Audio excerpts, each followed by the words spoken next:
Айды тыңдай білген бала. Ертеде, бір шағын ауылда Айсәуле деген кішкентай қыз өмір сүріпті. Айсәуле өте ақылды, бірақ бір кемшілігі бар екен. Ол кейде үлкендердің сөзін тыңдамай, бәрін өзі білгісі келетін. Бір күні кешке анасы: «Айсәуле, кеш болды, ұйықтайық» дейді. Ал Айсәуле: «Жоқ, мен әлі ойнаймын» деп, терезе түбіне отырып алады. Сол сәтте терезеден жарқырап ай көрініпті. Ай кенеттен жұмсақ дауыспен сөйлеп кетеді: «Айсәуле, сен неге ұйықтамай отырсың?» Қыз таңғалып: «Мен ойнағым келеді, ұйықтағым келмейді» дейді.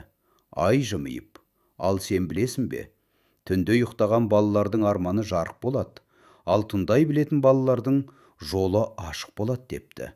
«Шынымен бе?» деп сұрайды Айсәуле. «Иә» дейді Ай. «Күндіз күнге құлақ асу керек, ал түнде тыныштыққа». Айсәуле ойланып қалады. Ол анасының сөзін, Айдың айтқанын еске алып: «Мен тыңдамаған екенмін» деп сыбырлайды. Сол сәтте ол төсегіне жатып, көзін жұмады. Ұйықтап бара жатып, Айдың соңғы сөзін естиді: «Жақсы бала, тыңдай білетін бала». Таңертең Айсәуле ерте оянып көңілді болып тұрады. Ол анасына көмектесіп, күлімдеп жүреді. Содан бастап Айсәуле үлкендердің сөзін тыңдап, ақылды қыз болып өсіпті. Содан бері Ай түнде тыңдай білетін балаларға ғана жарқырап қарайды екен.